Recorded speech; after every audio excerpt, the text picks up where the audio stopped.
Our scripture is from John again. This is John chapter 11, verses 1 through 45. Now a certain man was ill, Lazarus of Bethany, the village of Mary and her sister Martha. Mary was the one who anointed the Lord with perfume and wiped his feet with her hair. Her brother Lazarus was ill. So the sisters sent a message to Jesus, "Lord, he whom you love is ill." But when Jesus heard it, he said, "This illness does not lead to death. Rather, it is for God's glory, so that the Son of God may be glorified through it." Accordingly, though Jesus loved Martha and her sister and Lazarus, after having heard that Lazarus was ill, he stayed 2 days longer in the place where he was. Then after this, he said to the disciples, "Let us go to Judea again." The disciples said to him, "Rabbi, the Jews were just now trying to stone you, and are you going there again?" Jesus answered, "Are there not 12 hours of daylight? Those who walk during the day do not stumble because they see the light of the world. But those who walk at night stumble because the light is not in them." After saying this, he told them, "Our friend Lazarus has fallen asleep, but I'm going there to wake him." The disciples said, "Lord, if he's fallen asleep, he'll be all right." Jesus, however, had been speaking about his death, but they thought that he was referring merely to sleep. Then Jesus told them plainly, "Lazarus is dead. For your sake, I'm glad that I was not there, so that you may believe. But let us go to him." Thomas, who was called the twin, said to his fellow disciples, "Let us also go, that we may die with him." When Jesus arrived, he found that Lazarus had already been in the tomb for 4 days. Now Bethany was near Jerusalem, some 2 miles away, and many of the Jews had come to Martha and Mary to console them about their brother. When Martha heard that Jesus was coming, she went and met him, while Mary stayed at home. Martha said to Jesus, "Lord, if you had been here, my brother would not have died. But even now, I know that God will give you whatever you ask." Jesus said to her, "Your brother will rise again."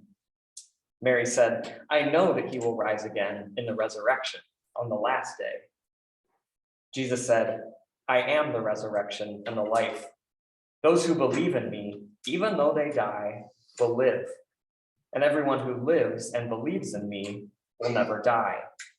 Do you believe this?" She said to him, "Yes, Lord. I believe that you are the Messiah, the Son of God, the one coming into the world." When she had said this, she went back and she called her sister Mary and told her privately, "The teacher is here and is calling for you." When she heard it, she got up quickly and went to him. Now Jesus had not yet come to the village, but was still at the place where Mary had met him. The Jews who were with her in the house, consoling her, saw Mary get up quickly and go out. And they followed her because they thought that she was going to the tomb to weep there. When Mary came where Jesus was and saw him, she knelt at his feet and said to him, "Lord, if you had been here, my brother would not have died." When Jesus saw her weeping, and the Jews who came with her also weeping, he was greatly disturbed in spirit and deeply moved. He said, "Where have you laid him?" They said, "Lord, come and see." Jesus began to weep. So the Jews said, "See how he loved him." But some of them said, "Could not he who opened the eyes of the blind man have kept this man from dying?" Then Jesus, again greatly disturbed, came to the tomb. It was a cave, and a stone was lying against it. Jesus said, "Take away the stone." Martha, the sister of Lazarus, said to him, "Lord, already there is a stench, because he's been dead for 4 days." Jesus said, "Did I not tell you that if you believed, you would see the glory of God?" So they took away the stone. And Jesus looked upward and he said, "Father, I thank you for having heard me.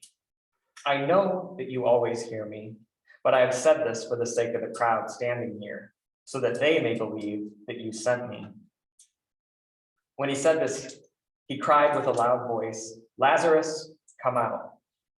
and the dead man came out, his hands and feet bound with strips of cloth, and his face wrapped in a cloth.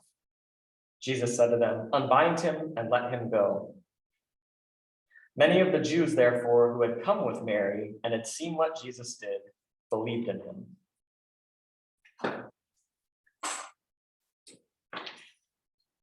So today, obviously, we have another extended passage from John's Gospel. And as a quick refresher, this year in Lent, we started with the story of Jesus being tempted by the devil in the wilderness. Then we moved to the story of Nicodemus. Nicodemus came to Jesus in the middle of the night, and Jesus tells him that he needs to be born again or born from above. After that, we looked at Jesus' encounter with the Samaritan woman at Jacob's well, where she comes to believe that Jesus is the Messiah. And she goes and tells the rest of her town about this encounter. And then many of them come to believe in Jesus. And then last week, we looked at the story where Jesus heals the blind man. But the Pharisees, for whatever reason, they cannot or they will not accept or believe that Jesus actually gave him sight again. And so today, we have this story of Jesus bringing Lazarus back from the dead. And it's a famous story, clearly, but it is really crucial, actually, to John's gospel and John's message. So this story happens at the end of the first half of John. And the first half of John is often called the book of signs. So this is where Jesus performs all of his miracles. And interestingly, his attention in the first half of the gospel is mainly pointed at the crowds, not necessarily his followers, but he speaks mostly to the crowds that come to see who he is. And so from here to the end of the book, the second half of the book, this is often called the book of glory. So the focus or the emphasis turns to the revelation of God's glory in Jesus. And actually, Jesus starts paying more attention to his disciples and his followers. He starts preparing them for what's going to happen. But today we are at the end of the book of signs, and it is actually the pinnacle of the book of signs. So in the first half of the book, Jesus has, I think there are 7 major miracles that he performs. I don't remember all of them off the top of my head, but it includes the first miracle where Jesus turns the water into wine at the wedding. We heard last week about Jesus healing a blind man, but all of these miracles are leading up to this one with Lazarus, raising someone from the dead who's been dead 4 days. This is his most powerful miracle, and it also foreshadows Jesus' own death and resurrection. Last week, Chris led us through the story of the blind man. If you remember, the Pharisees played a large role in that story. So after the healing, the Pharisees seek out this man and they interrogate him. They're asking him questions. Who was this guy?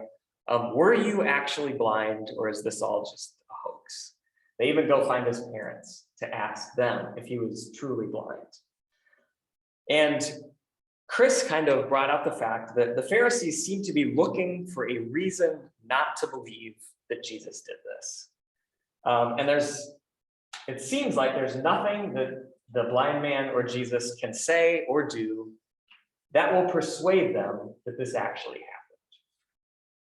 And this is a major theme in John's gospel. It runs throughout the whole thing. The theme or the question of belief. What leads somebody to believe? Why do some people not believe? And if you look at the passage today, you'll probably notice how often that word pops up, belief. So it's 8 times just in this story. So Jesus says that he's glad that Lazarus died before Jesus got there. Why? Because this miracle, he hopes, will lead people to believe in him. He tells Martha, those who believe in me will live. He says, if you believe, you will then see the glory of God. And he says that he's doing all of this, and he even says that he's speaking this prayer out loud, so that the bystanders will come to believe that Jesus was sent by God. And actually, at the heart of this whole story, even before Jesus raises Lazarus, the heart of the story, I guess theologically, comes in Jesus's conversation with Martha. So she goes out to meet him, and she says, you know, if you would have gotten here earlier, you could have saved my brother's life.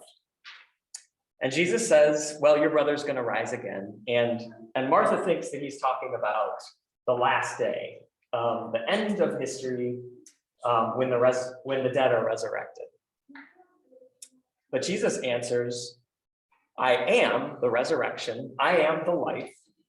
And then he says this really confusing statement that actually doesn't make sense logically. Those who believe will never die, but those who believe and die will live. And then he says, do you believe this? And she says, yes, Lord, I believe you're the Messiah. I believe you're the Son of God, the one coming into the world. And this comes right in the middle of John, and in ancient literature, things that land right in the middle tend to be at the heart of its message.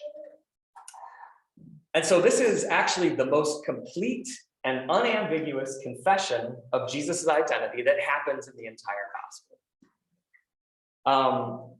This is the kind of belief and confession that actually motivates John to write his gospel. So in chapter 20, he writes, Jesus did many other signs in the presence of his disciples. They're not written in this book, but these are written so that you may come to believe that Jesus is the Messiah, the Son of God, and that through believing you may have life in his name. And we hear Martha saying this exact thing. And so here in this passage, we kind of have the pinnacle of Jesus' miracles paired with this pinnacle of confession. And the first thing that I'll point out here is that both of these major confessions of belief in John come from women. The first is the Samaritan woman, which was shocking, to say the least. And then we have Martha's confession here, and skipping ahead, Mary is the first person to encounter the risen Jesus. So all that to say, this suggests that women played a very profound role in the early church. Now, unrelated to that, something I was thinking about this week in relation to this passage, and actually the other passages we've been reading in John during Lent, is this question of belief. And belief, I think, might get us into some uncomfortable territory. Talking about our beliefs can be uncomfortable. It's a vulnerable experience. We don't know if people will judge us for what we believe or what we do not believe. And so it tends to be something that we avoid talking about, even in a faith community, it turns out. It can also be uncomfortable and sensitive because the church, at times, has emphasized having the right beliefs or the correct beliefs at the expense of emphasizing Jesus's more tangible teachings. And these two sides of the same coin are often pitted against each other, right? What you believe versus your behavior or your ethics or how you act, however you want to talk about that. It's the classic debate between faith and works, which ultimately I think is not a productive debate. because the two go hand in hand. And I think also the church has in the past, and probably today as well, weaponized belief against people, done really horrible things to people who hold what are considered the wrong beliefs. Obviously, what comes to mind, the Inquisition, no big deal, just mass torture. And obviously, Anabaptist history, we see the same thing, right? Where people were murdered for their beliefs and their practices around what? Baptism, of all things. And the debates and, of course, the arguments continue. What does this group think exactly about what salvation means? Or predestination. I've heard that there was a big theological debate at Bethel College a while ago. And, I imagine to outsiders, it's like, get it together. We don't need this. So all that to say, I think many of us are wary of making definitive statements about belief, focusing on our behavior, focusing on Jesus's teachings, in a lot of ways actually seems safer. But I think there is a tendency, maybe in some streams of modern Christianity, maybe it's always been the case, but there is a tendency to get stuck in a perpetual state of ambivalence that is sometimes seen as more desirable or more intellectually rigorous, perhaps, or more honest than belief and confession seem. Or we think maybe that clearly stating a belief in a simple way can seem unsophisticated. And this is often true when we're talking about the person of Jesus. What is the nature of Jesus? Who is Jesus? Because we don't want to sound crazy, right? That Jesus was actually in some way the Son of God, one person being the Savior of the entire world. That sounds crazy. And I'm speaking for myself here. Trust me, I'm not projecting this onto you. Speaking for myself, it can be more comfortable to straddle that fence and to resist making confessions of belief. Confessions like Martha makes in the story today. I think in our modern era, skepticism is sort of the governing rule and the governing value. In the Sunday series group that I'm part of right now, we're reading a book about the Bible. We're not reading the Bible, we're reading a book about the Bible. And one of the author's points is that as modern readers, many times our first instinct is to look at something and deconstruct it, or to locate and point out the things about it that we think are wrong or incorrect. That's the first thing we do. Well, I don't think that's true. I don't believe this. I think this is wrong. And I'm not saying that there's no place for skepticism or asking really difficult questions.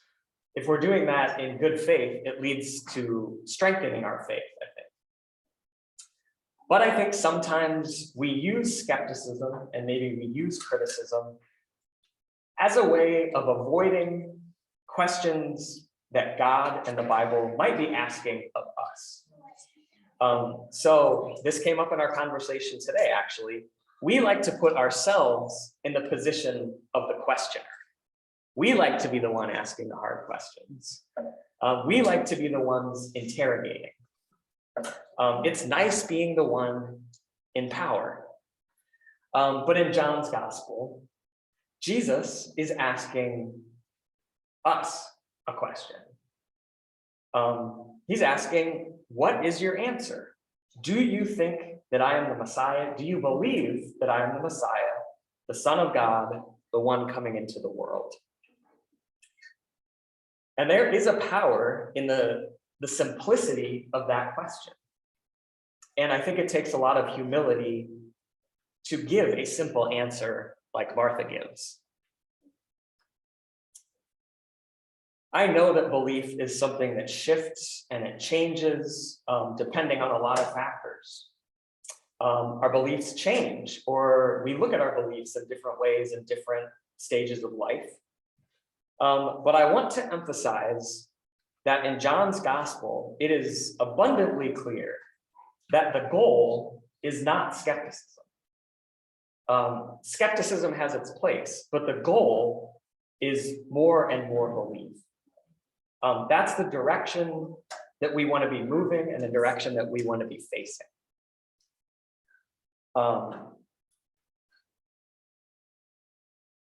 The goal is deeper. Actually, I think belief actually means trust. The goal is deeper and deeper trust in Jesus. One final thought, and this came out of a conversation that Fiera and I had with Ted Lewis, actually, this weekend, that we often assume that the order is first you deconstruct and understand something, and that leads to belief. But Ted made an interesting statement that it's actually belief that leads to deeper understanding. Jesus says, when you believe, then you will see the glory of God. And that is a paradox that we really cannot get around. It's kind of at the heart of the Christian tradition. Christianity is not actually a set of principles or axioms or ethical values that we believe.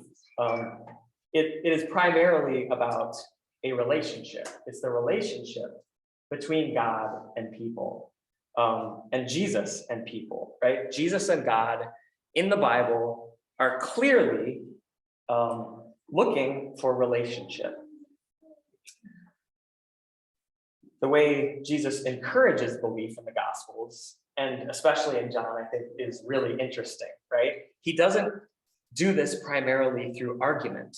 He does it through healing people, and he does it through touching people, and by forgiving sins and welcoming people back into community. So, may we come to believe more and more that Jesus is the Messiah, the Son of God, the rescuer of the world, and the one who is coming into the world.